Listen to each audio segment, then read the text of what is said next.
러시아군이 침공 하루 만에 우크라이나 수도 키예프에 근접한 걸로 전해졌습니다. 러시아는 우크라이나 군기지 83곳을 무력화했다고 발표했고 우크라이나는 침공 첫날 200여 명의 사상자가 나왔다고 밝혔습니다. 조 바이든 미국 대통령은 푸틴 러시아 대통령이 우크라이나를 넘어서 소련을 재건하려는 야심이 있다고 비판했습니다. 러시아에 대한 추가 제재를 발표하면서 푸틴 대통령을 직접 제재하는 방안도 검토하고 있다고 밝혔습니다. 문재인 대통령은 어떤 경우에도 무력 사용은 정당화될 수 없다며 러시아의 침공에 유감을 표했습니다. 정부는 러시아에 대한 국제사회 경제 제재에 동참하기로 했지만 독자 제재는 고려하지 않고 있다고 밝혔습니다. 여야 주요 대선 후보 4명이 오늘 정치 분야를 주제로 2차 법정 TV 토론에 나섭니다. 여야 후보들은 권력구조 개편, 남북관계와 외교 안보 정책, 우크라이나 침공 사태 등에 대한 견해를 밝힐 것으로 보입니다. 오늘 0시 기준으로 발표될 국내 코로나19 신규 확진자는 17만 명 안팎으로 예상됩니다. 재택치료를 받던 영유아 사망 사례가 잇따르자 정부는 소아 전문 응급센터를 거점별로 확대하고 아동 환자 입원과 이송을 연계하는 한 라인을 구축하겠다고 밝혔습니다. 오늘은 비교적 포근하겠지만 수도권을 비롯한 전국 곳곳에서 미세먼지가 나쁨 수준을 보이겠습니다. 충남과 전북을 제외한 대부분 지역에 건조특보가 발효 중인 가운데 건조경보가 내려진 동해안에는 강풍도 예고돼 화재에 유의하셔야겠습니다.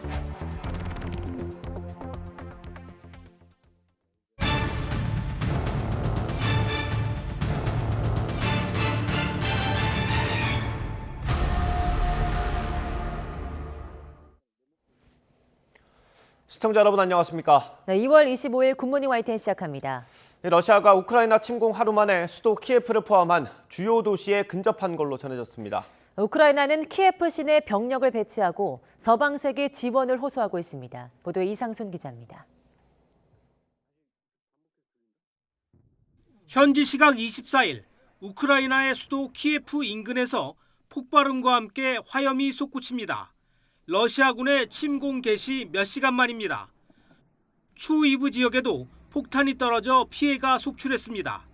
파죽지세입니다. строя 74 наземных объекта военной инфраструктуры Украины, в том числе 11 аэродромов военно-воздушных сил, 3 командных пункта, пункт базирования военно-морских сил Украины. 침공 첫날부터 사실상 전면전입니다. 러시아군은 크림반도에서 헤르손, 벨라루스에서 키예프, 북동부에서 카르키프 세 축으로 진격 중입니다.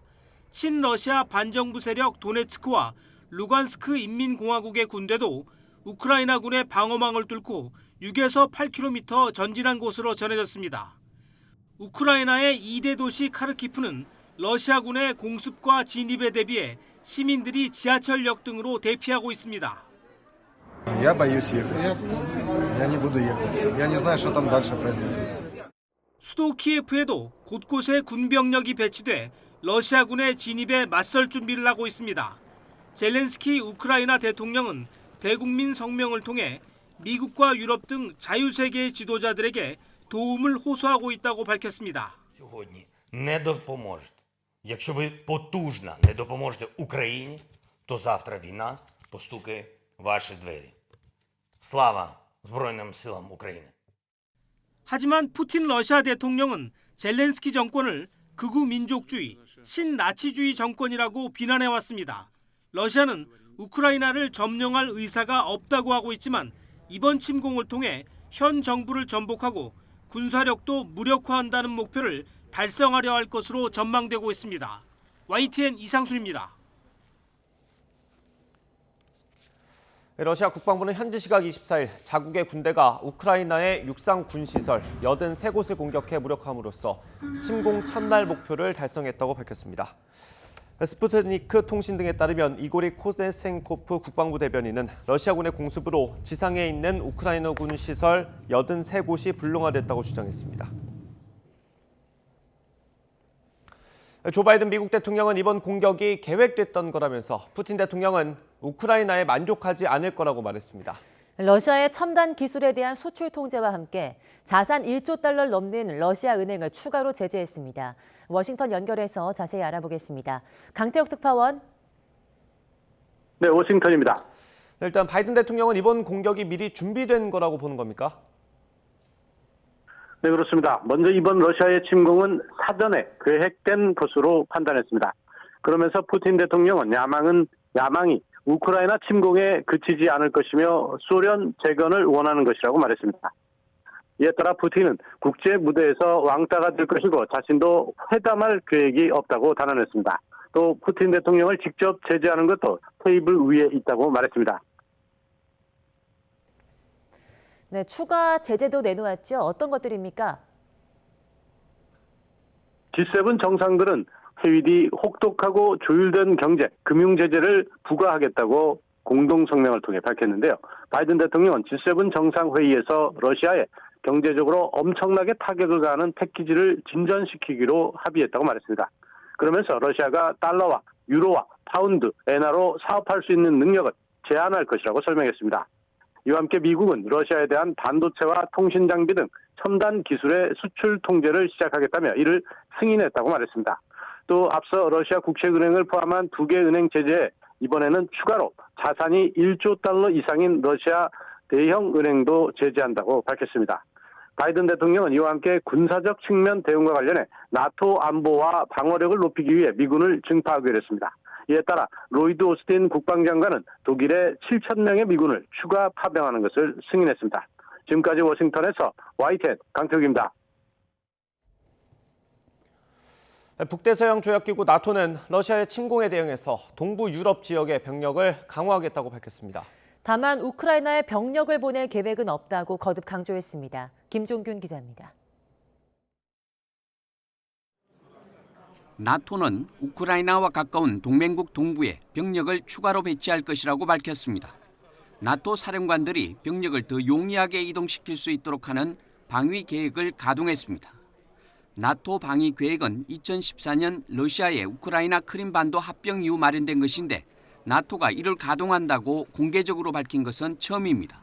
이에 따라 나토 신속 대응군 등이 동부 유럽에 배치될 수 있게 됩니다.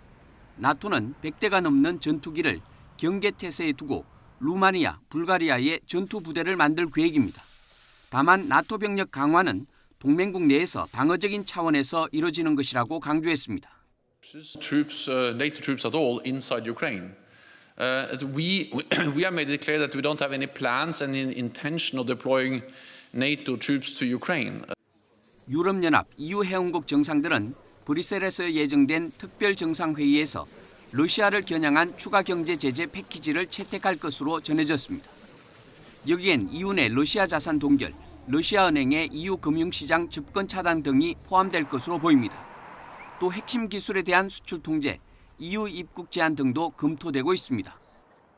Sur le plan militaire et économique, autant que dans le domaine de l'énergie, nous serons sans faiblesse. Nous appuierons l'Ukraine sans hésiter et nous prendrons toutes nos responsabilités pour protéger la souveraineté et la sécurité de nos alliés européens. EU는 러시아가 우크라이나 침공으로 전례 없는 고립에 처하게 될 것이라고 경고했습니다. 하지만 영내 국가들이 원유와 가스를 러시아에 의존하고 있는 상황에서 경제 제재가 얼마나 실효성이 있을지는 미지수입니다. YTN 김주길입니다. 유엔 안전보장이사회가 현지 시간 오는 25일 러시아의 우크라이나 침공을 규탄하는 결의안에 대한 표결에 들어갈 예정입니다. 상정된 결의안은 미국이 초안을 작성했으며 러시아에 대한 규탄과 함께 우크라이나에서의 즉각적이고 완전하고 무조건적인 철군을 요구하는 내용이 담겼습니다. 다만 당사국인 러시아가 비토권을 보유한 상임 이사국이기 때문에 결의안이 채택될 가능성은 없어 보입니다. 러시아의 우크라이나 침공에 대응해서 영국이 러시아 은행과 기업, 푸틴 러시아 대통령 측근 등을 대상으로 추가 제재를 내놨습니다. 러시아에 협조한 벨라루스도 제재 대상에 포함됐습니다. 보리스 존슨 총리는 주요 7개국 G7 화상 정상회의를 마친 뒤 하원에서 이 같은 내용의 러시아 추가 제재 계획을 발표했습니다. 우선 영국은 러시아 2대 은행인 국영 VTB를 포함해서 주요 은행들의 자산을 동결하고 런던 금융시장에서 러시아 정부의 자금 조달도 역시 막습니다. 아울러 러시아 국적자의 영국은행 예금액에 제한을 두는 법안을 제출하기로 했습니다. 문재인 대통령도 러시아의 침공에 대해서 유감을 표하고 국제사회 제재에 동참하겠다는 뜻을 밝혔습니다. 우리 정부는 우방국과 보조를 맞춰 반도체 등 수출 통제 조치에 나설 것으로 보입니다. 이규준 기자가 보도합니다. 문재인 대통령은 러시아가 우크라이나 수도 키예프 등을 공격한 데 대해 무고한 인명피해를 이야기하는 무력 사용은 어떤 경우에도 정당화될 수 없다고 강조했습니다. 서훈 국가안보실장의 보고를 받은 뒤 국제사회의 경고와 외교적 노력에도 무력 침공이 발생해 유감스럽다며 러시아에 대한 제재 동참 의사를 밝혔습니다. 대한민국은 국제사회의 책임 있는 일원으로서 무력 침공을 억제하고 사태를 평화적으로 해결하기 위해 경제 제재를 포함한 국제사회의 노력에 지지를 보내며 이에 동참해 나갈 것이다. 정부는 북핵 문제 해결을 위한 러시아의 역할과 에너지 수급 불안 등을 우려해 그동안 제재에 동참해 신중한 입장을 유지해왔습니다. 하지만 러시아가 우크라이나 침공을 감행하면서 제재 동참 쪽으로 방향을 튼 것으로 보입니다. 이에 앞서 외교부는 러시아가 어떤 형태로든 전면전을 감행할 경우 러시아에 대한 수출 통제 등 제재에 동참할 수밖에 없다고 경고했습니다. 문 대통령은 각 부처에게 재외 국민의 안전 확보, 경제와 기업에 대한 영향 최소화를 위해 만반의 대비를 하며 필요한 조치를 취할 것을 지시했습니다. 청와대는 국가안전보장회의 NSC 긴급상황점검회의와 NSC 상임위 회의를 잇따라 열어 교민과 기업 상황을 점검하고 대책을 논의했습니다. 앞으로 정부는 우크라이나 사태를 예의주시하며 미국 등 우방국들과 보조를 맞춰 반도체 등 핵심 부품의 수출 통제 등 공동 대응에 나설 것으로 보입니다. YTN 이교준입니다. 국회가 러시아의 우크라이나 침공과 관련해 전체 회의를 열고 관련 논의를 이어갑니다. 국회 외통위는 오늘 오후 2시 전체 회의를 열고 외교부를 상대로 교민 철수를 비롯해 우크라이나 사태와 관련한 긴급 현안 보고를 진행합니다. 또 국회 산자위는 오후 3시 전체 회의에서 이번 사태가 우리 경제에 미치는 영향과 대응 방안에 대해 논의할 계획입니다. 유럽 주요국 증시는 러시아의 우크라이나 침공 소식에 일제히 급락했습니다. 영국 런던 증시의 푸시 100 지수는 전 거래일 종가 대비 3.82% 하락한 7,211.99로 프랑스 파리 증시의 까크 40 지수는 3.83% 내린 6,521.05로 장을 마쳤습니다. 독일 프랑크푸르트 증시의 닥스 30 지수는 3.96% 하락한 14,052.10으로 범유럽 지수인 유로스톡스 50 지수도 3.63% 내린 3,829.29로 거래를 마쳤습니다. 이 가운데 프랑스와 독일 증시 지수는 장중에 5% 이상 하락하기도 했습니다. 네, 뉴욕 유가는 러시아의 우크라이나 침공으로 장중 폭등세를 보였으나 이후 오름폭을 빠르게 축소했습니다. 뉴욕 상업거래소에서 4월물 서부 텍사스산 원유 WTI 가격은 전장보다 71센트 오른 배럴당 92달러 81센트의 거래를 마쳤습니다. WTI 가격은 장중 9% 이상 오르며 배럴당 100달러 54센트까지 올랐는데 WTI 가격이 배럴당 100달러를 넘어선 것은 2014년 이후 처음입니다. 브렌트유 4월물 가격도 장중 한때 105달러 75센트까지 올라 마감 시점에 100달러 아래로 떨어졌습니다.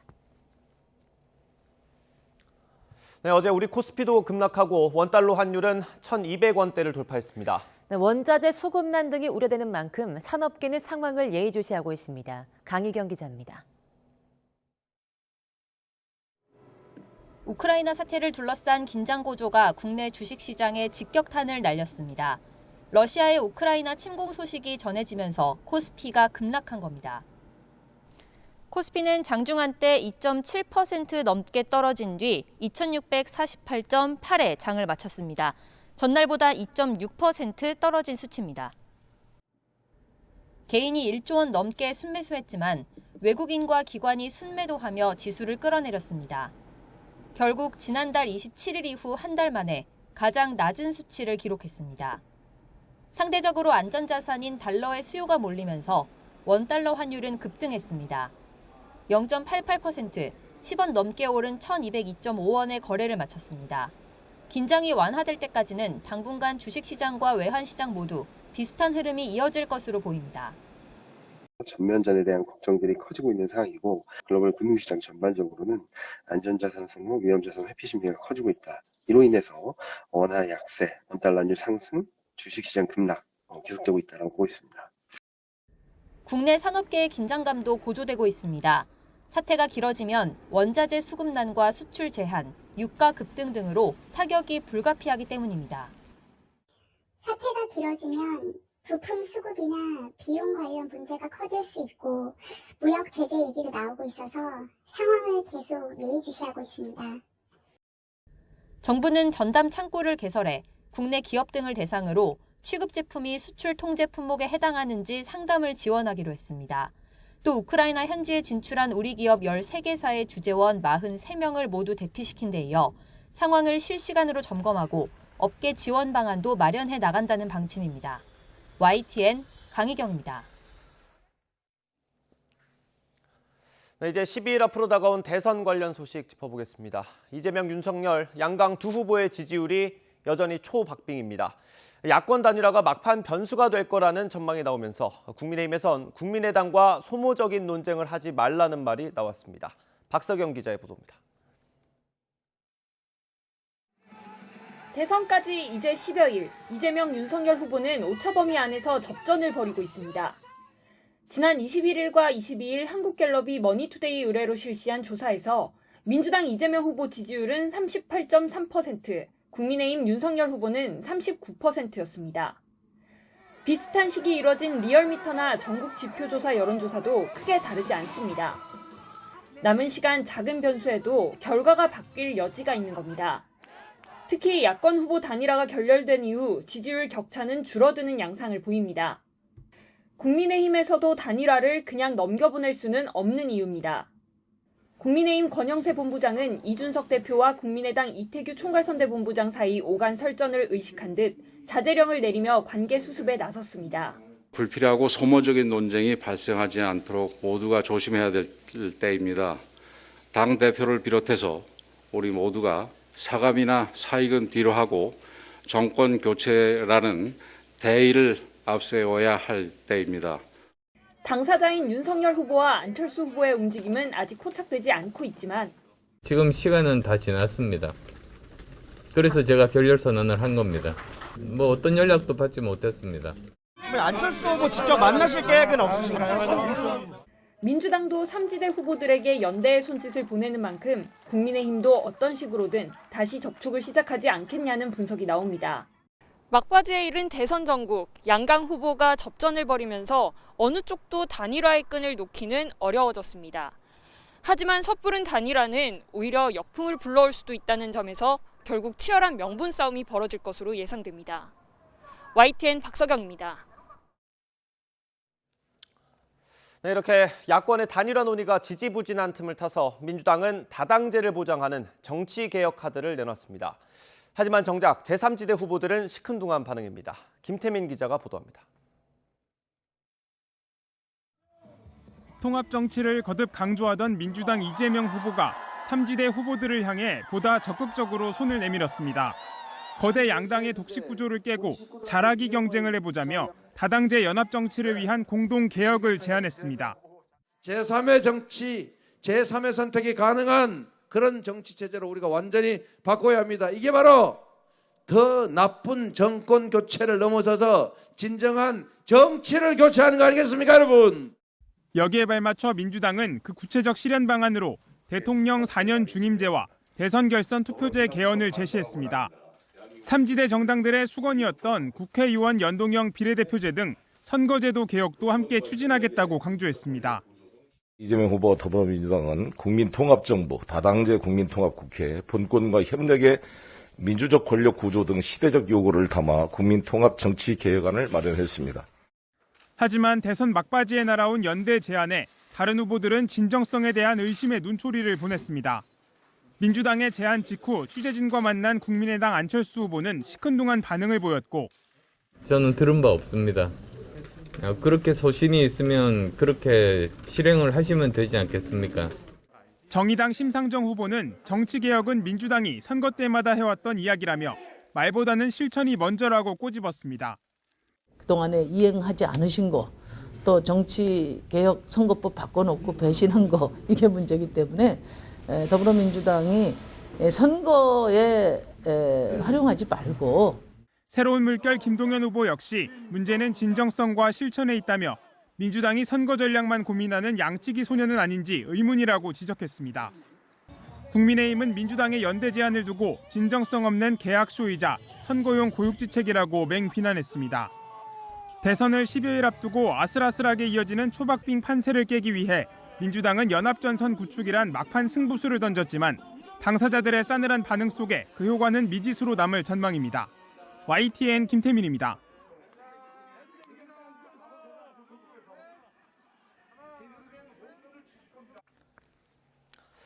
네, 선거가 가까워지고 안개 속 판세가 계속되면서 네거티브 공방이 과열되고 있습니다. 민주당은 윤석열 후보 부인 김건희 씨 주가 조작 의혹을 연일 파고들고 국민의힘은 이재명 후보의 검사 사칭 사건을 꺼냈습니다. 엄현주 기자입니다.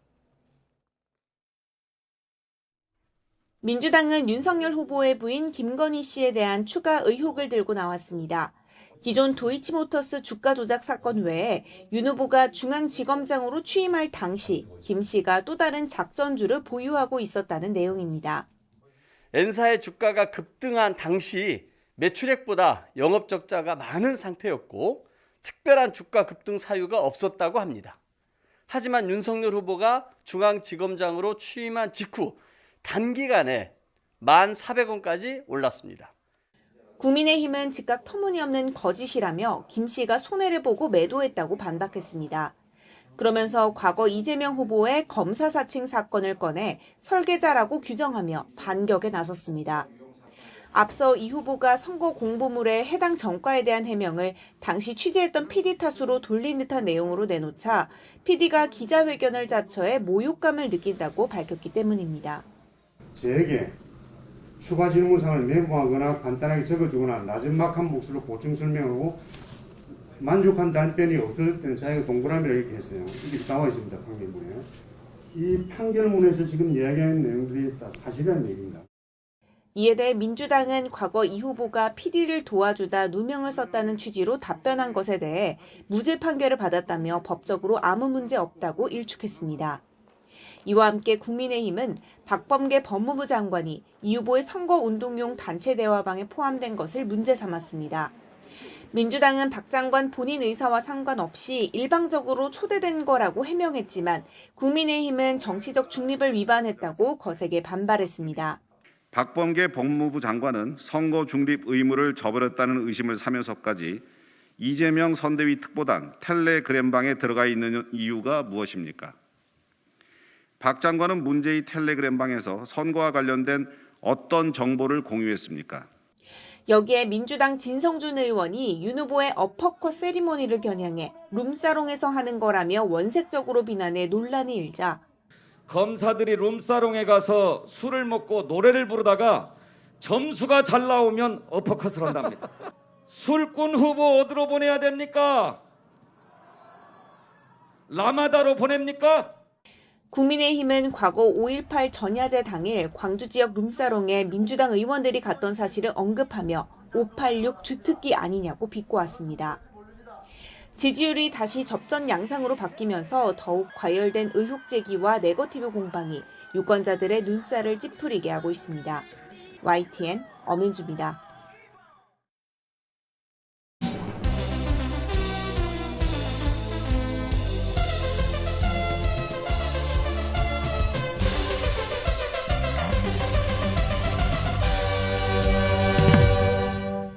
배우자는 조금 그래도 비슷한 게 좋지 않나. 또 같이 항상 뉴스를 보거나 할 텐데 그럴 때 혹시 의견이 갈리면 이게 또 서로 마음이 상할 수도 있기 때문에 저랑 같은 생각을 많이 가졌으면 하는 생각을 많이 가지고 많이 이야기하는 편이에요.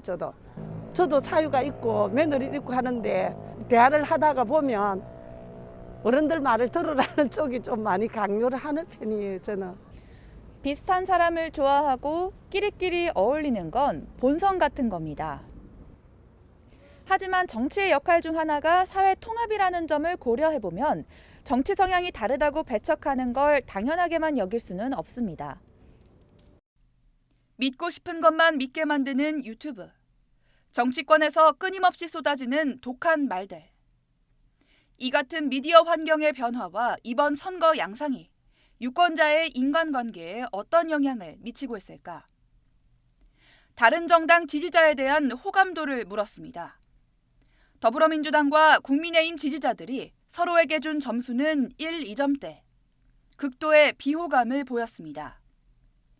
정치 성향이 다르면 직장 동료나 이웃, 친구 되는 것 자체를 꺼리는 것으로 나타났습니다. 관계들로 이뤄진 우리 일상에 정치가 얼마나 어떻게 영향을 미치는지 살펴본 건 국내에서 이번이 처음입니다. 그 사람의 어떤 가치관이나 사고체계에서 굉장히 중요한 부분을 차지하는 것이고 진영 대립과 어떻게 보면 사회 갈등이 고조되면서 정치의 공간이 많이 줄어든 것 같아요. 또 세대 간의 어떤 갈등 이런 것들도 이번 조사에서 나오잖아요. 보면은 그죠? 예를 들면 60대 이상하고 40, 50대, 20대가 각각이 걸어온 어떤 그 느끼는 정치 사회화된 어떤 맥락이 다르기 때문에 결국은 어떤 우리나라만의 어떤 특성도 어느 정도 작용을 하겠죠. 정치색은 배우자 고르는데도 큰 영향을 미치고 있었습니다. 지지정당이 다른 이성과 결혼할 수 없다는 유권자가 절반을 넘었습니다. 배우자는 물론 며느리나 사위 등 가족 모두 같은 정치 성향이기를 바라고 했습니다. 이렇게 유권자들이 정치적 다름을 거부하는 첫 번째 원인은 정치권에 있습니다. 지역주의, 색깔론, 최근 들어 나타난 근거 없는 세대론까지 유권자를 갈라쳐 득표하려는 정치 공학이 민주주의를 병들게 하고 있습니다. 역대 다른 선거보다 진영 정치, 진영 대결이 비교할 수 없을 정도로 가파른 양상을 보이고 있습니다. 갈등을 중재 조정해야 할 정치권이 지지층만을 바라보는 편협한 정치, 동원 정치의 영향도 빼놓을 수 없을 겁니다. 유튜브와 SNS도 정치 양극화를 부추기는 측면이 큽니다. 극단적인 정치적 편향성은 단지 선거에만 국한되는 문제가 아니라 대인관계마저 망가뜨릴 수 있습니다. 기존 성향만 계속 강화가 되는, 그러면서 이제 정치적인 어떤 본인의 유권자 본인의 태도도 좀 더 극단적으로 변화해가는 뭐 이러한 요인이 될 수 있다는 점에서 부정적인 측면이 더 크다고 할 수 있죠. 상대가 틀린 게 아니라 나와 다르다고 인정하는 태도는 인간관계에서 반드시 필요한 덕목입니다. 선거 때도 마찬가지입니다. 그래야 합리적인 선택을 할 수 있기 때문입니다. YTN 신지원입니다.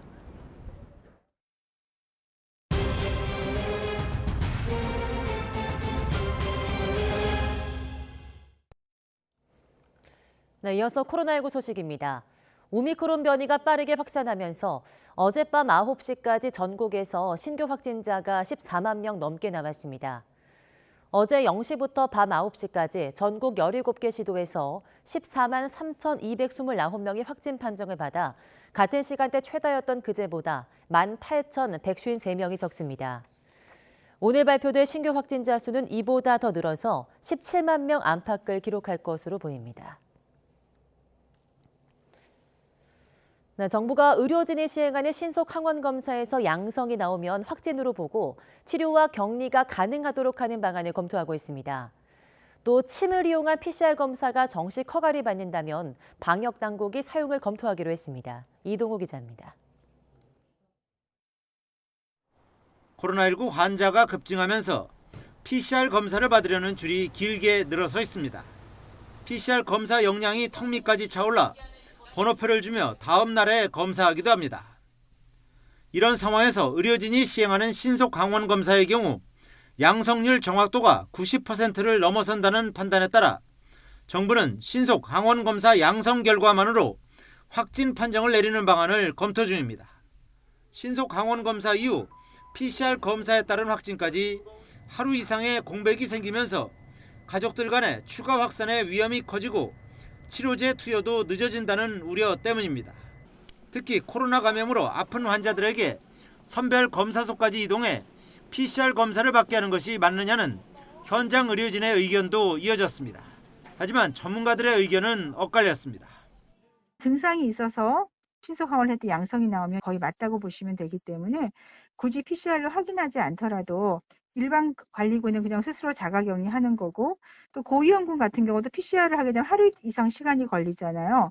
그 경우에는 그냥 바로 치료제를 처방할 수 있게 하는 것이 약 24% 정도의 위양성률이 있기 때문에 팍스로비드를 처방할 경우 감염이 되지 않았는데, 즉 다른 감염증인데 팍스로비드를 처방하는 그런 낭비가 있을 수 있어요. 좀 더 좀 검토해 볼 필요가 있다고 생각합니다.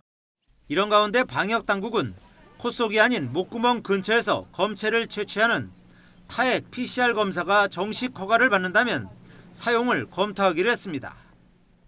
타액 검사 PCR은 지금 식약처에서 정식 허가를 받은 제품이 없는 상황입니다. 식약처에서 정식 허가 받은 제품이 있는 경우라면은 당연히 이 부분을 사용할 수 있을 것으로 보고요. 현행 PCR 검사나 전문가용 신속 항원 검사는 코 속 깊숙이 면봉을 넣는 비인두도말 검체 채취 방식이라 통증이나 상처를 유발할 수 있어 특히 어린 학생들에게 공포심과 거부감을 주고 있습니다. 앞서 서울시 교육청은 유치원생과 초등학생을 대상으로 타액을 이용한 신속 PCR 검사를 시범 도입하겠다며 방역당국의 적극적인 검토를 촉구했습니다. YTN 이동호입니다. 경북 예천에서 7살 여아가 코로나19에 확진되고 닷새 만에 숨졌습니다. 수원에서는 7개월, 4개월 된 영아가 병원 문턱을 넘기 전에 잇따라 숨지는 등 셀프 재택치료 사각지대 속에서 어린 생명이 희생되는 일이 반복되고 있습니다. 이윤재 기자입니다. 코로나19 확진 판정을 받은 7살 A양. 지난 22일 대구의 한 종합병원에서 치료를 받던 중 숨졌습니다. A양은 지난 17일 PCR 검사를 하고 다음 날 양성 통보를 받은 뒤 재택치료를 해왔습니다. 재택치료 사흘째 가슴과 배에 통증을 느껴 보건소에 알렸고 1시간 반 만에 병상을 찾아 영주 적십자병원에 입원했습니다. 병원 치료에도 A양 건강이 회복되지 않아 하루 만에 대구에 있는 대학병원으로 옮겼지만 가족 품으로 돌아오지 못했습니다.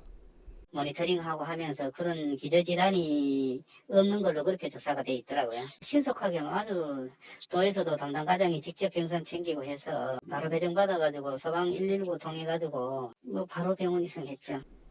수원에서는 생후 4개월 영아가 지난 18일 확진돼 22일 심정지 상태로 병원으로 옮겨졌지만 끝내 숨졌습니다. 지난 18일에도 생후 7개월 아기가 병원 이송 중에 사망했습니다. 오미크론 변이의 폭발적 확산과 함께 백신 대상이 아닌 소아 청소년 감염이 빠르게 늘었고 생명까지 잃는 일이 반복된 겁니다. 11세 이하 소아의 경우에는 현재 예방접종이 대상이 아닙니다. 백신 접종을 받지 않다 보니 오미크론에 대한 저항력이 약한 측면이 지금 확진자 증가세로 좀 귀결이 되고 있는 것으로. 특히 영유아는 고열이 지속할 경우 성인보다 위험하고 의사 표현이 서툴러 치료 시기를 놓칠 가능성이 큽니다. 이른바 셀프 재택 치료를 하다 의료진 손길이 닿기 전에 병세가 악화할 수 있다는 겁니다. 정부는 늘어나는 소아 응급 상황에 신속하게 대응하기 위해 소아 전문 응급센터를 만들겠다고 밝혔습니다. 하지만 확진자 폭증에 의료진마저 부족해 어린 생명의 희생을 막을 대책이 되기에는 부족하다는 우려가 제도 시행 전부터 나오고 있습니다. YTN 이윤재입니다. 방역당국은 최근 코로나19 백신 전문가들이 고위험군과 함께 사는 5세에서 11세 소아에 예방접종을 권고한다는 의견을 전달했다고 밝혔습니다. 권근용 코로나19 예방접종 대응추진단 접종관리팀장은 브리핑에서 최근 관련 학회 또는 전문가들이 기저질 환자나 고위험군과 함께 있는 소아에 적극 권고하되 그렇지 않은 일반 소아들에 대해서는 선택권을 줘야 한다는 의견을 줬다고 전했습니다.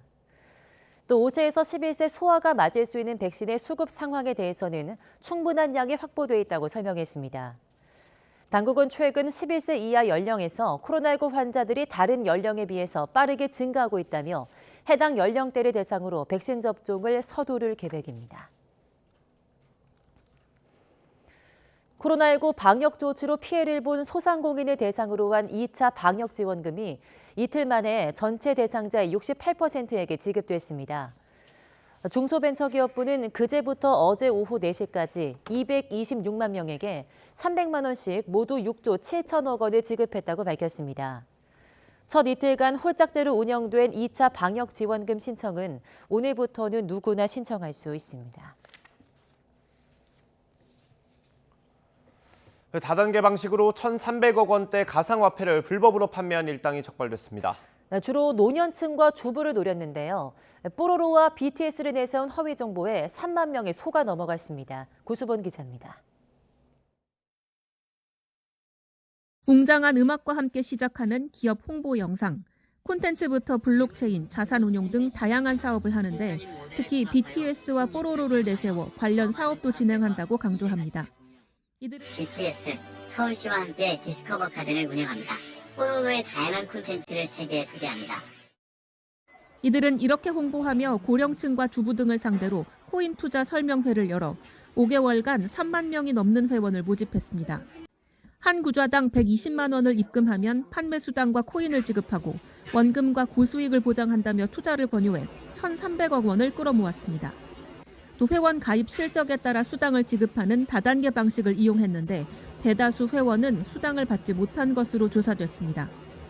이들은 수당 지급을 미루다가 전산 시스템을 폐쇄했고 이후엔 현금 대신 코인으로 지급한다고 했지만 이마저도 휴지 조각이었습니다.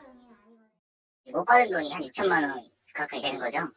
코인 한 개당 0.0001원으로 갑자기 급락을 해가지고 더 이상 판매도 되지 않는 종이 조각에 불과했던 거죠. 서울시 민생사법경찰단은 불법 다단계 방식으로 코인을 판매한 업체 대표 등 8명을 형사 입건했습니다.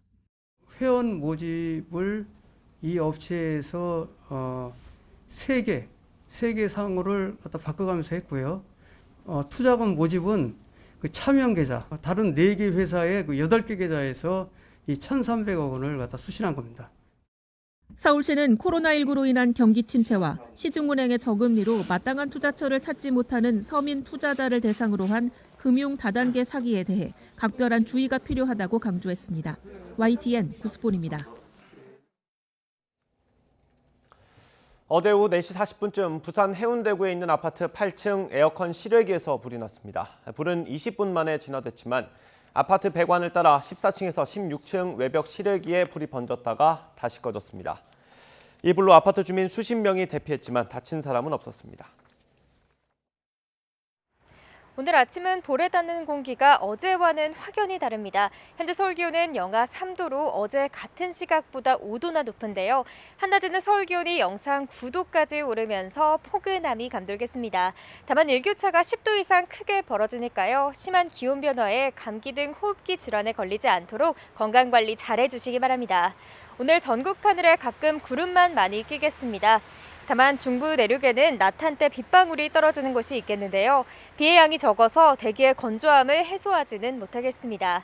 중부와 전남, 영남에는 건조특보가 계속되는 가운데 바람까지 강하게 불고 있으니까요. 산불 등 대형 화재 발생하지 않도록 각별히 유의하시기 바랍니다. 또 밤사이 중국발 스모그가 유입되면서 오늘 중서부와 전북은 대기질이 종일 나쁨 수준을 유지하겠습니다. 오늘 아침은 어제보다 추위가 확연히 덜하겠습니다. 현재 서울 기온 영하 3도, 대전 영하 4.6도, 광주는 영하 3.2도를 보이고 있습니다. 낮 기온은 어제보다 3에서 5도가량 높겠습니다. 서울 9도, 대전 11도, 광주와 부산은 12도까지 오르겠습니다. 주말인 내일은 오늘보다 기온이 더 오르면서 때이른 봄 날씨가 찾아오겠고 전국에 건조함을 달래줄 단비가 내리겠습니다. 아침까지 내륙 곳곳에는 짙은 안개가 끼는 곳이 있겠습니다. 차간 간격을 넉넉히 두시고 속도를 줄여 안전운전 해주시기 바랍니다. 지금까지 서울 상암동에서 YTN 윤수빈입니다. 러시아군이 침공 하루 만에 우크라이나 수도 키예프에 근접한 걸로 전해졌습니다. 러시아는 우크라이나 군기지 83곳을 무력화했다고 발표했고 우크라이나는 침공 첫날 200여 명의 사상자가 나왔다고 밝혔습니다. 조 바이든 미국 대통령은 푸틴 러시아 대통령이 우크라이나를 넘어서 소련을 재건하려는 야심이 있다고 비판했습니다. 러시아에 대한 전면적인 수출 제한 등 추가 제재에 나서면서 푸틴 대통령을 직접 제재하는 방안도 검토하고 있다고 밝혔습니다. 여야 주요 대선 후보 4명이 오늘 정치 분야를 주제로 2차 법정 TV 토론을 나섭니다. 여야 후보들은 권력구조 개편과 남북관계와 외교 안보 정책, 우크라이나 침공 사태 등에 대한 견해를 밝힐 걸로 보입니다. 오늘 0시 기준으로 발표될 국내 코로나19 신규 확진자는 17만 명 안팎으로 예상됩니다. 재택치료를 받던 영유아 사망 사례가 잇따르자 정부는 소아 전문 응급센터를 거점별로 확대하고 아동 환자 입원과 이송을 연계하는 한 라인을 구축하겠다고 밝혔습니다.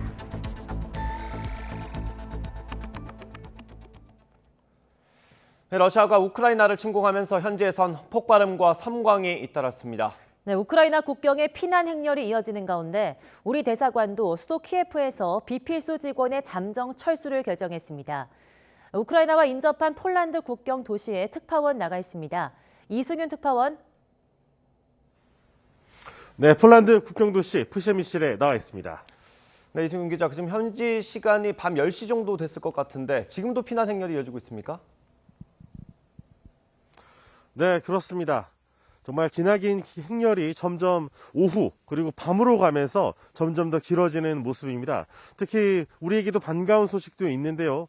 방금 우리 교민, 우크라이나에서 온 교민 한 분이 처음에 오데사에서 키예프 그리고 리비우를 거쳐서 폴란드 국경에 있는 메디카 검문소를 거쳐서 폴란드로 들어왔다는 그런 소식이 들어와 있습니다.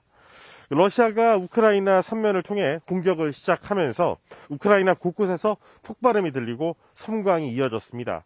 YTN 취재진이 만난 우크라이나 남동쪽 도시 리비우의 시민은 군용기 소리가 들리고 사람들이 다쳤다며 놀라서 아이와 함께 급히 가족이 먼저 피신해 있는 폴란드로 도보로 넘어오게 됐다고 말했습니다. 이처럼 긴장이 고조되면서 폴란드 국경에는 우크라이나에서 내려오는 차량이 증가했습니다. 육로를 통해 도보로 내려오는 인원도 제법 많았고 가족 단위 피난민도 눈에 띄었습니다. 다들 근심 어린 어두운 표정에 취재진의 인터뷰 요청에도 언급을 삼가는 모습이었고 심지어 울음을 감추지 못하는 그런 모습도 보였습니다. 다만 몇몇 피난민들은 푸틴에 맞서 우크라이나를 서방에서 지켜줘야 한다고 목소리를 높이기도 했고 일부는 가족이 걱정된다며 오히려 지금 전쟁이 발발한 우크라이나로 향하기도 했습니다. 우크라이나 상황이 이처럼 급박해지면서 로이터와 워싱턴 포스트 등 국내외 취재진들이 메디카 검문소로 모여들면서 이번 사태에 대한 국제적인 관심을 반영했습니다. 네, 우크라이나 영공에 대한 비행 금지가 선포되면서 기차를 이용한 피난 행렬이 이어지고 있다고요. 네, 그렇습니다. 하늘길이 막히다 보니까 대신 택할 수 있는 게 바로 기찻길 아니면은 도보입니다. 그리고 또 차량인데 지금까지 저희가 만나본 피난민들의 말에 따르면은 일단 하늘길이 막힌 이후에 기차역 같은 경우는 기차표가 금세 동이 났고요. 그리고 기차 운행도 굉장히 오늘 지장이 있었습니다. 그래서 원래 12시쯤 도착해야 될 기차가 한 5시간이 늦게 도착하는 일도 있었고 그리고 차편 같은 경우는 이 수도인 키예프를 떠나는 차량들이 워낙 많다 보니까 차량들의 행렬이 잔뜩 몰려서 교통체증 때문에 제대로 피난을 못하는 그런 일도 있었다고 합니다. 자, 하늘길이 막히면서 그동안 주요 항공사들이 우크라이나 운항을 중단해도 그동안 꿋꿋하게 운행을 이어갔던 폴란드 로트 항공사마저도 우크라이나 운항을 잠정 중단했습니다. 우크라이나 국토가 워낙 넓다 보니까 피난은 주로 비행기로 이뤄져 왔었는데 이제 기차편과 육로로 피난 행렬이 몰리고 있습니다. 프셰미실시 기차역은 우크라이나의 수도 키예프와 남부도시 리비우를 오가는 기차편이 운행 중입니다. 제가 만나본 키예프에서 온 우크라이나인들은 폴란드 땅에 도착하자 안심하는 모습이었습니다. 또 러시아 침공에 맞서 자국 영토를 지키겠다는 의지가 보여 시민들이 단결하고 있다면서도 평화적인 해결책이 어서 마련되기를 간절히 바라는 모습이었습니다. 시민들의 얘기를 직접 들어보시죠. The situation is very nervous and dangerous, and we arrive because we have the young children. Assemble and fight against Russia. So what do you think? You're ready for that? I think everybody's ready. So my father not scary, my mother is very scary. 네, 앞서 우리 교민 상황 전해주셨는데요. 천만 다행인 것 같습니다. 이런 가운데 우리 대사관이 키예프에서 공관을 임시 철수한다고 하더라고요. 네, 주 우크라이나 우리 대사관이 이 공관을 임시 철수한다는 그런 소문이 있었는데 이게 사실이 아닌 것으로 확인됐습니다. 일단 대신 키예프에서 비필수 인원을 잠정 철수하기로 결정을 했습니다. 키예프를 탈출하려는 차량 행렬이 아까 말씀드린 것처럼 길게 이어지면서 철수에 나선 대사관 직원들도 아직도 우크라이나 남부 리비우에 설치한 임시사무소에 도착하지 못한 상태입니다. 그만큼 피난 행렬이 길게 차량으로 이어지고 있다는 걸 알 수 있습니다.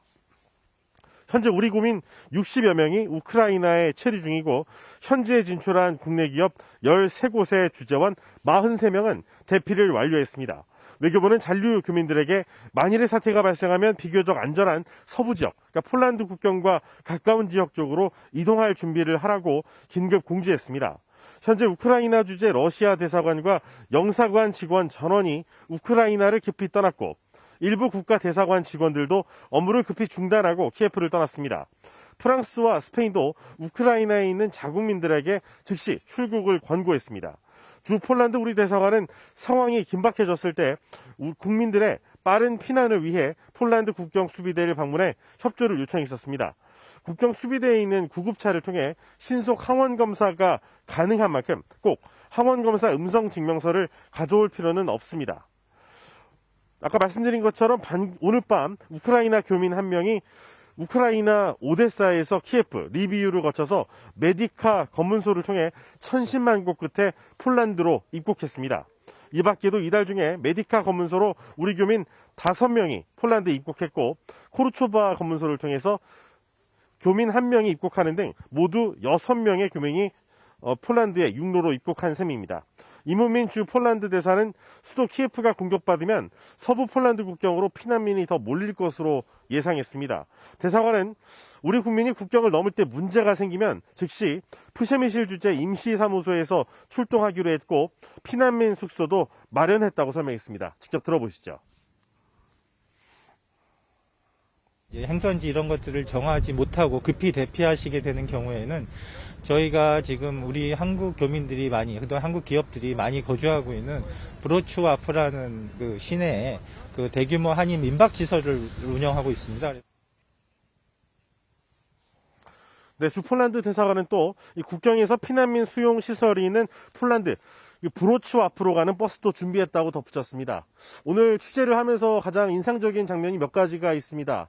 일단 우크라이나 피난민들을 맞이하는 우크라이나 시민이었는데요.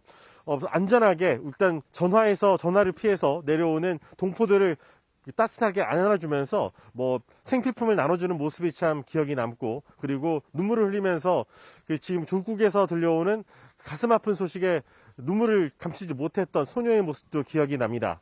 그리고 우크라이나를 위해서 꼭 기도를 해달라면서 우리 취재진들한테 많은 당부를 했던 그런 우크라이나 시민의 모습도 기억이 나는데요. 이런 소망들이 잘 모여서 이번 사태가 평화적으로 빨리 해결되기를 기원해 보고 있습니다. 지금까지 폴란드 접경 푸셰미실에서 YTN 이승윤입니다. 우크라이나 수도 키예프까지 공격한 푸틴 러시아 대통령은 이번에 군사작전이 불가피한 거라며 무력 침공을 정당화했습니다. 세계 곳곳에서는 전쟁 반대 시위가 잇따랐습니다. 김선희 기자입니다. 블라디미르 푸틴 러시아 대통령은 이번 공격이 러시아 안보를 위해 불가피했다고 주장했습니다. 푸틴 대통령은 군사작전이 진행되는 와중에 러시아 주요 기업인들과 자리를 갖고 다른 선택을 할 수 없었다고 강조했습니다. Я хочу еще раз это подчеркнуть. Вынужденные меры. Потому что могли такие риски для нас создать, что вообще непонятно, как дальше страна существовала бы. 글로벌 경제 시스템을 훼손하지 않고 싶다는 뜻도 내비쳤습니다. Россия остается частью мировой экономики. И в этой связи настолько, насколько она остается этой частью, мы не собираемся наносить ущерб системе. For whole democratic world, Putin is a terrorist. 세계 곳곳에서는 푸틴 반대 시위가 벌어졌습니다. 영국 런던 시내에 모인 우크라이나인들과 활동가들은 전쟁을 멈추라고 목소리를 높였습니다. 수백 명의 시위대는 푸틴은 테러리스트라며 다른 국가에서도 동참할 것을 촉구했습니다. 이탈리아에서도 전쟁 반대 피켓을 든 500여 명의 시위대가 러시아 대사관 앞에 모였습니다. Noi non vogliamo questa guerra, vogliamo pace. Pace per tutti, per tutto il mondo. Grazie, perché oggi siamo feriti, molto feriti. Україна – країна вільна, суверенітет. Вільна держава і хоче миру, і щоб світ почув наші слова. 미국에서도 러시아의 무력 침공을 반대하는 시위가 벌어지는 등 세계 곳곳에서 전쟁 반대 목소리가 커지고 있습니다. YTN 김선입니다. 조 바이든 미국 대통령은 러시아의 반도체 등 하이테크 제품 수출을 통제하고 러시아의 4개 주요 은행을 제재 대상에 추가하는 포괄적인 제재 방안을 공개했습니다. 바이든 대통령은 백악관 연설을 통해서 러시아의 우크라이나 전면 침공에 대응해 이 같은 내용을 담은 강력한 제재 방안을 추가로 발표했습니다. 바이든 대통령은 이러한 조치로 러시아는 국제사회에서 달러와 유로, 파운드, 엔화를 통한 사업 능력이 제한될 거라고 밝혔습니다. 이어 바이든 대통령은 독일의 미군 7,000명의 추가 파병을 승인했다고 밝혔습니다. 다만 러시아의 우크라이나 침공에도 미군은 우크라이나 영토 내에서 전투를 벌이지는 않을 것임을 재확인했습니다.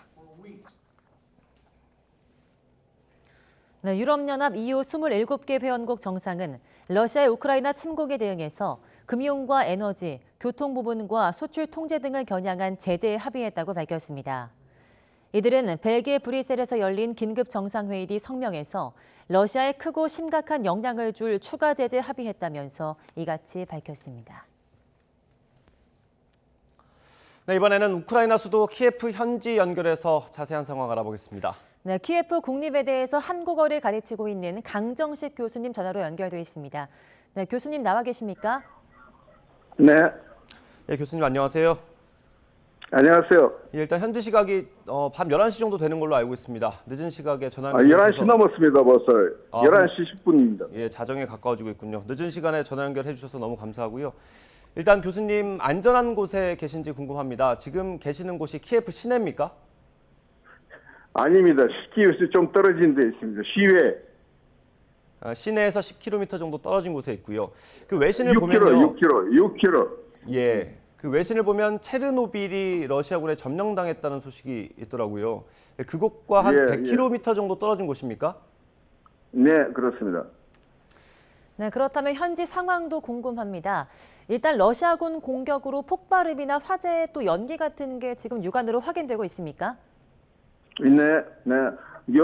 한 반 시간 전에도 벌써 한 2분 정도 다 보였습니다. 볼 수 있었습니다. 그렇다면 지금 뭐 계신 곳 주변에 군 공항이나 군사 시설 같은 게 있을까요? 공항이 있습니다. 공항이 있고 지금 가스토미라는 군사 공항이 있는데 거기서 러시아 그 군대가 점령했는데 우크라이나 인들이 또 다시 공격해가지고 이제 다시 돌려냈습니다. 예, 지금 하신 말씀은 이제 군사 공항이 인근에 있는데 러시아군에게 점령당했다가 우크라이나군이 다시 찾았다 이런 얘기십니까? 예, 그렇습니다. 예, 맞습니다. 그리고 지금 계신 곳은 밤에는 외출이 안 되는 상황인 거죠? 예. 그 앞서 저랑 전화 통화하실 때 낮에 잠시 바깥을 다녀오셨다고 했는데 그 군 병력들이 만약에 배치가 돼 있습니까? 안 보입니다. 배치되는지도 뭐 여기서는 우리 구역에서는 안 보이지만 상황이 아주 어려운 상황입니다. 솔직히 얘기해가지고 왜냐하면은 여러 군데에서 사방에서 바로 공격하니까 힘이 좀 우크라이나 힘이 좀 모자랍니다. 그래서 바이든 그 대통령이 어떤 대통령 연설이 한 2시간 전에 있었거든요. 대통령 바이든 대통령 연설이. 그 연설을 통해서 우리가 기다렸어요. 어떤 도움이 될까 했는데 제재밖에 없어요. 제재 갖고는 지금 상황에서는 물론 제재도 러시아 경제에 대해서나 어떤 정치적으로 많은 피해를 입힐 수 있지만은 지금 상황에서는 좀 더 실질적인 도움이 필요하거든. 우크라이나는 무기를 주든지 만약에 그 미국 군대가 뭐 군대로 이스가 안 보낸다 하더라도 만약에 무기라도 좀 더 보내줘야지. 그런 도움이 있어야 그래야 우리가 막을 수 있고 싸울 수 있죠. 예. 우크라이나들이 아니 뭐 군대는 안 들어가도 군인들은 안 보내도 된다. 미국 군인들은 안 보내도 되지만은 무기나 좀 또 로켓 같은 거 미사일 방어 시스템 같은 그런 거나 그 스팅젤 같은 그런 게 있어야 우리가 이걸 싸울 수 있죠. 그게 없으면 지금 어렵거든요. 이거는 벨라루시아 쪽에서 계속 탄도 미사일 발사하고 하거든요. 예. 지금 공격이 계속되고 있고 시민들이 불안감을 느끼고 있다 이런 말씀이신 것 같은데. 예. 남쪽에서도 아주 지금 남쪽이 어려운 상태예요. 지금 남쪽에서 침공하고 있지. 동쪽에서 침공하고 있지. 북쪽에서 침공하고 있지. 예. 그러면 혹시 지금 시민들이 밖에서 뭐 마트나 이런 곳에서 좀 이렇게 사재기를 하거나 그런 좀 혼란스러운 상황은 없습니까? 아니, 지금 시민들은 우리 10시부터 7시까지는 바깥으로 못 나가요. 그렇게 돼 있어요. 네. 앞서 전화 통화에서 낮에 바깥에 다녀오셨다고 했는데요. 그럼 낮에는 예. 어떻습니까? 낮에도 지금 그 마트나 그 약국에는 줄 서 있었습니다. 그렇고 저게 그 기름 넣으려면 차에 기름을 넣으려면 3시간 나도 오늘 3시간 서서 기름 넣었습니다. 차에 3시간 서서 줄 서서. 예, 지금 피난 행렬에 나선 시민들이 굉장히 많아서 도로가 꽉 막힌 상태라고 들었습니다. 현지도 네. 마찬가지입니까? 네, 꽉 막혀 있습니다. 서쪽으로 가는 길은 꽉 막혀 있어요. 고속도로는 다 막혀 있습니다. 네, 그럼 교수님은 현재 지금 계신 곳에서 피난하실 계획은 없습니까? 피난하려고 해도 지금 못합니다. 왜냐하면은 첫째는 길이 꽉 막혀 있고 둘째는 기름을 넣을 수도 없고 비행기도 안 뜨지. 그걸 어떻게 피난하지? 피난하는 지금 또 도로가 꽉 길이 다 막혀 있지. 거기다가 폭탄 하나 떨어지면 더 위험하죠. 오히려 더 위험하거든요. 예. 그 가스도 끊긴 상황이라고 하는데 지금 뭐 전기나 통신 이런 상황은 좀 어떻습니까? 전기 통신은 아직 끊기는 안 해서 끊어지지는 않았습니다. 아직까지 우선. 네, 그럼 지금 낮에 사오신 음식 같은 걸로 계속 드시고 계신 겁니까? 네. 평소에 그 알고 지내던 뭐 이웃 주민들이나 고려인들 같은 경우는 대피하신 분들도 있을 것 같은데 혹시 소식을 전해 들으신 게 있나요? 아니, 우리 이웃 사람, 고려인은 아니지만은, 그런 사람이 조그만 애들 둘이 데리고 오늘 아침에 서쪽으로 서쪽 방향으로 떠났거든요. 차 타고, 차 몰고. 예. 그런데 아직까지도 도착하는 못했다고 하거든요. 길이 너무 막혀 있어서. 아침에 출발했는데 아직까지도 도로 위에 있다는 말씀이신가요? 예. 네, 보통은 얼마나 걸리는 거리죠? 보통 한 대여섯 시간, 한 6시간, 7시간 걸리는 길이거든요. 그곳에서 폴란드 국경까지 한 서울에서 부산 거리 정도 되는 겁니까? 아니, 더 가야 합니다. 한 700km, 800km 정도 됩니다. 네, 그 현지에서 뉴스를 계속 접하고 있으실 텐데 그 피해 상황이 좀 궁금합니다. 인명 피해 상황이 어떻게 보도되고 있습니까? 상황이 아주 어려운 상황이고 다 우크라이나인들은 끝까지 싸우려고 하는 그런 애국심을 가지고 있고 또 그러나 또 미국이나 서방국들이 도와줄 것이라고 생각하고 있습니다. 무기로라도 도와줄 것이라고 생각하고 도움을 기다리고 있습니다. 왜냐하면 그 도움이 안 들어오면은 싸우기도 어렵습니다. 네, 지금 교수님 사위분도 지금 안전 문제 때문에 그 별장으로 대피한 것으로 알고 있는데요. 현재 괜찮으십니까? 예, 우리 손자들은 이 별장이 있어요. 여기서 한 60km 떨어지는데 거기서 있지만 거기도 그렇게 안전적이라고는 말 못하거든요. 예, 그래서 네. 거기도 좀 위험성이 있기는 있지만 그래도 여기보다도 좀 더 안정스럽다고 생각할 수 있습니다. 네, 연락은 되고 계신 거죠? 예, 연락은 아직까지는 되고 있습니다. 네. 예. 그 젤렌스키 대통령이 앞서서 그 국민들에게 좀 싸워달라 이렇게 호소를 했습니다. 지금 시민들 반응은 좀 어떻습니까? 시민들은 다 굳게 그런 결심을 하고 있습니다. 다 싸우겠다고, 끝까지 싸우겠다고. 네. 지난 2014년 크림반도 합병 때도 계셨죠. 그때의 긴장 상황과 비교하면 지금 상황이 어떻습니까?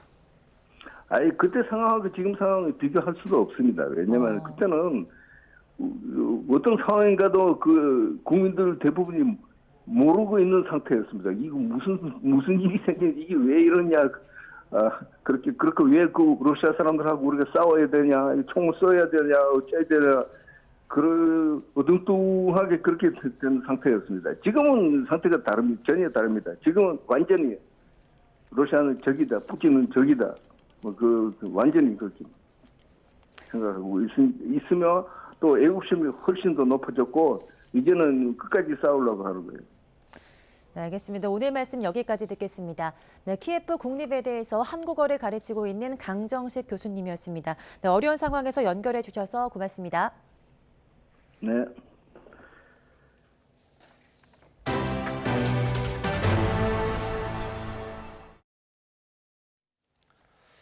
네, 대선 소식 알아보겠습니다. 1박 2일 동안 중원을 공략하고 있는 민주당 이재명 후보는 처가가 있는 충주를 방문해 지지를 호소했습니다. 이 후보는 국민의힘 윤석열 후보의 안보관을 겨냥한 비판도 쏟아냈습니다. 정현우 기자입니다. 충주를 찾은 이재명 후보는 전날에 이어 충청의 사위를 내세우며 유세 포문을 열었습니다. 처가에 사드 같은 걸 줄 수야 있겠느냐며 국민의힘 윤석열 후보를 겨냥하고는 이렇게 말했습니다.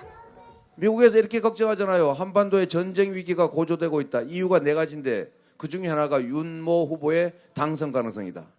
이거는 우리 눈앞에 닥친 바로 나의 일입니다, 여러분. 이어 배우자 김혜경 씨 부친의 고향인 충주 산청면을 방문했습니다. 법인카드 유형 논란으로 출렁인 여론을 의식해서인지 김 씨의 깜짝 등장은 없었지만 이 후보는 큰절에 노래까지 동원하며 지역 민심을 파고들었습니다. 천등산 박달재를 올가남는 어린이만. 목도리를 건네준 주민을 장모님이라 부르는가 하면 지역 주민들과 즉흥 1문 1답 유세를 진행하기도 했습니다.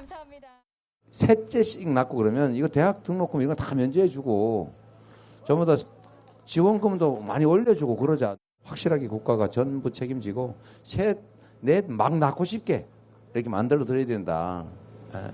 그렇게 생각합니다. 네. 자신을 이서방이라고 부르면서 장인의 고향 충북에서 환대받은 이재명 후보는 이후 강원 민심 잡기에 나섰습니다. 안보에 민감한 지역인 만큼 평화 메시지는 물론이고 윤석열 후보의 적폐 수사 발언과 편가르기 정치 공세까지 총동원해 견제의 날을 바짝 세웠습니다. 분열을 얘기하고 정치 보복을 얘기하고 색깔론으로 공격하고 지역 갈등 부추기고 남녀 갈등 부추기고 전쟁 위기를 부추기는 사람이 무슨 염치로 노무현과 김대중을 얘기합니까, 여러분?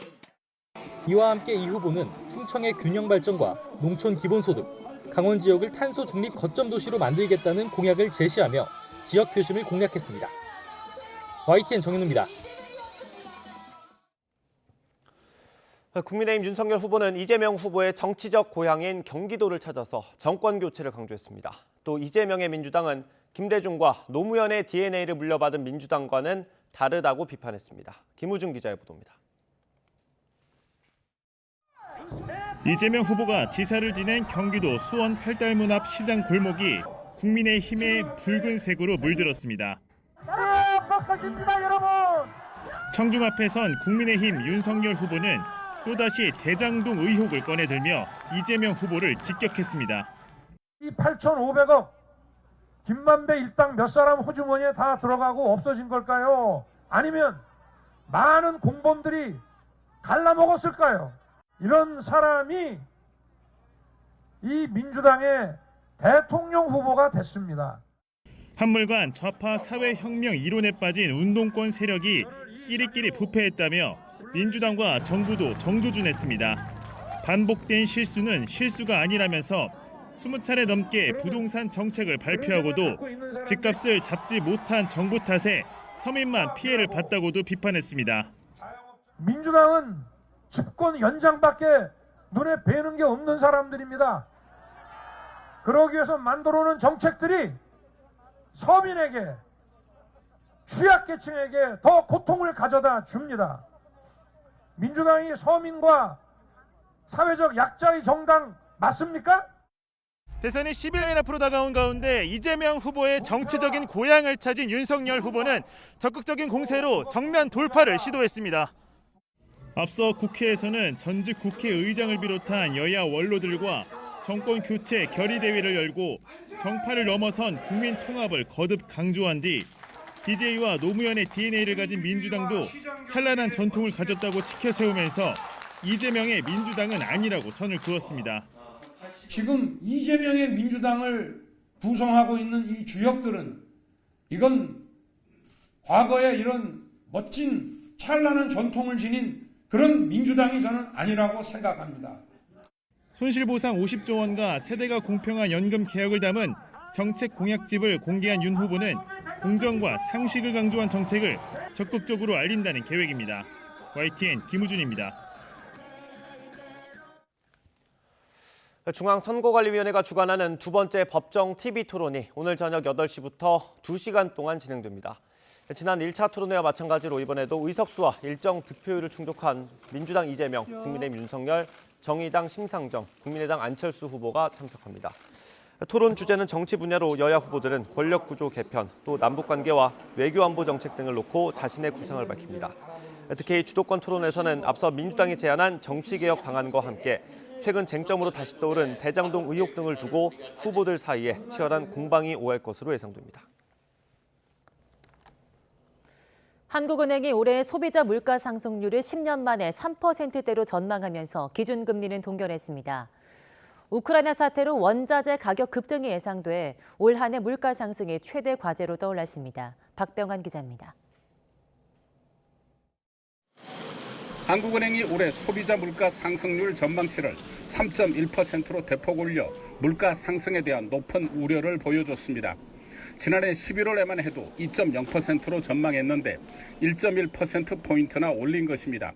소비자 물가는 글로벌 공급 요인이 큰 영향을 미치는 가운데 수요 측면에서의 상승 압력도 확대되면서 금년 중 상승률은 지난해 연간 상승률 2.5%를 상당폭 웃도는 3.1%로 예상되고 있습니다. 한은이 소비자 물가 상승률을 3%대로 전망한 것은 10년 만에 처음입니다. 최근 글로벌 병목 현상과 함께 날로 악화하는 우크라이나 사태 등으로 원유를 비롯한 원자재 가격의 급등이 불가피해 보입니다. 한국은행 금융통화위원회는 연 1.25%인 기준금리의 동결을 결정했습니다. 주요국의 통화정책 방향, 또 지정학적 리스크 등 대외 여건의 변화와 그것이 국내 경제에 미치는 영향을 좀 더 살펴볼 필요가 있는 점을 고려해서 기준금리를 현 수준에서 유지하기로 결정을 하였습니다. 물가 상승을 봐서는 기준금리 인상이 필요하지만 오미크론 확산으로 어려움을 겪는 서민들을 고려한 조치입니다. 우크라이나 사태로 국제 유가가 불안정하지만 인플레보다도 실물 경제에 미칠 악영향이 더 우려되다 보니 이러한 점들이 반영되어서 이번에 한국은행이 금리를 동결한 것으로 판단됩니다. 다만 코로나19와 물가 상황 등을 점검하면서 통화 정책을 조정하기로 해 기준금리의 추가 인상 가능성을 열어놨습니다. YTN 박병환입니다. 네, 살을 애는 듯한 맹추위에도 물에 빠진 사람을 구조하기 위한 119 구조대원들의 활동은 멈추지 않습니다. 다른 계절에 비해서 더욱 신속한 구조가 필요한 만큼 드론을 이용한 수상 구조 훈련에 여념이 없는 순환 구조대원들의 동계 훈련을 이기정 기자가 취재했습니다. 지난달 15일 계양대교 인근에서 119 순환 구조대원들이 물에 빠진 사람을 구조하고 있습니다. 차가운 수온과 바람 때문에 겨울철에는 특히 신속하게 인명을 구조하는 것이 무엇보다 중요합니다. 겨울철 추위와 맞서야 하는 119 구조대 소방사들의 각오도 남다릅니다. 그 생명의 위험이 굉장히 더 큰 시기이기 때문에 그런 출동 자체도 제가 굉장히 빨리 하기 위해서 이제 그런 긴박함을 가지고 육지에서 멀리 떨어진 익수자를 구조하기 위해서는 드론이 유용합니다. 정서진 119 순환구조대는 에어드롭이라는 기술을 응용해 구조용 튜브를 투하하는 장비를 자체 개발했습니다. 보트가 도착하기 전까지 익수자가 물 위에 떠 있도록 하기 위한 소방 드론 구조 기법입니다. 저희가 가지고 있는 드론을 활용하여 그 요구조달의 신속한 접근과 그런 구조 방법을 개발해서 훈련을 하고 있습니다. 겨울철에도 익수 환자가 종종 발생하는 만큼 24시간 3교대로 감시 구조 활동을 펴는 소방대원들. 응급 상황에 대처하는 능력을 키우기 위해 살얼음이 둥둥 떠다니는 차가운 물속으로 몸을 던집니다. YTN 이기정입니다. 코로나19로 외출을 꺼리고 실내에 머무는 분들 많으시죠. 하지만 겨울철에는 난방 때문에 실내 공기가 탁해지기 쉬운데요. 식물로 벽면을 채우는 수직 정원이 실내 공기 정화에 큰 도움이 된다고 합니다. 김학무 기자입니다. 식물을 화분에 옮겨 심는 요령을 열심히 배우는 장애인 복지관 학생들. 자주 하는 일이 아니라 쉽지는 않습니다. 옮겨 심은 화분을 조심스레 벽면에 끼워주면 수직 정원이 완성됩니다. 이파리에 묻어있는 흙 있잖아. 흙을 깨끗하게 닦아줄 거예요. 할 수 있죠? 실내 정원 만들기는 장애 학생들에게 큰 도움이 됩니다. 자기 1인 1식물 심으면 그런 정서적인 교감 능력이라든지 의사소통 능력 향상에도 큰 도움이 되는 것으로. 작은 도서관 내에 있는 책 카페도 한쪽 벽이 식물로 장식됐습니다. 식물 벽을 꾸미고 9달 동안 확인해 보니 초미세먼지 농도가 10% 줄었고 이용자들의 집중력 향상에도 도움이 되는 것으로 나타났습니다. 분위기도 더 밝아진 것 같고 공기도 쾌적하고 책 읽는 데 더 집중이 잘 되는 것 같아요. 식물을 실내에 두면 식물잎에 미세먼지가 달라붙거나 잎 뒷면 기공으로 흡수돼 사라집니다. 공기정화에 효과적인 식물로는 관음죽이나 파키라, 백냥금, 스킨답서스 등이 있습니다. 가정에서도 많이 도입을 하고 있지만 사람들이 많이 모이는 공공시설이나 다중이용시설에 좁은 면적에 식물을 많이 도입할 수 있는 수직정원 등을 설치하면 효과가 더 좋을 것 같습니다. 농촌진흥청은 지난해 전국 13개 시군에 설치한 맞춤형 수직정원을 올해는 15개 시군에 다중이용시설 등에 설치할 계획입니다. YTN 김학무입니다. 오늘은 기온이 크게 올라서 때이른 봄 기온이 느껴지겠습니다. 현재 서울 기온은 영하 3도로 어제보다 확연히 추위가 덜하고요. 한낮에도 9도까지 오르는 등 포근함이 감돌겠습니다. 오늘 전국 하늘에 구름만 간간히 지나겠고 중부 내륙에는 낮 한때 빗방울이 떨어지는 곳이 있겠습니다. 메마른 날씨도 계속되겠는데요. 건조 경보가 발효 중인 동해안에는 바람까지 강하게 불고 있는 만큼 불씨 관리 철저히 해주셔야겠습니다. 한편 날씨가 포근해지니 미세먼지도 날아들겠습니다. 오늘 중서부와 전북지방은 대기질이 점차 탁해질 것으로 예상되고 있습니다. 아침까지는 예년보다 다소 추운 날씨가 이어지겠습니다. 현재 서울 기온은 영하 3도, 대전은 영하 5.1도, 부산은 영하 0.6도를 나타내고 있습니다. 낮부터는 예년 기온을 웃돌며 포근하겠는데요. 오늘 서울의 한낮 기온은 9도, 대전은 11도, 대구는 13도, 광주와 부산은 12도까지 크게 오르겠습니다. 주말인 내일은 건조함을 달래줄 단비가 내릴 전망입니다. 지금까지 날씨 정보였습니다.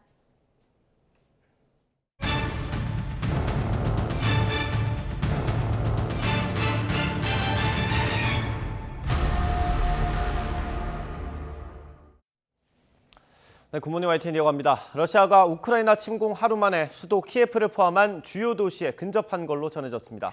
우크라이나는 키예프 시내 병력을 배치하고 서방 세계 지원을 호소하고 있습니다. 보도 이상순 기자입니다. 현지 시각 24일 우크라이나의 수도 키예프 인근에서 폭발음과 함께 화염이 솟구칩니다.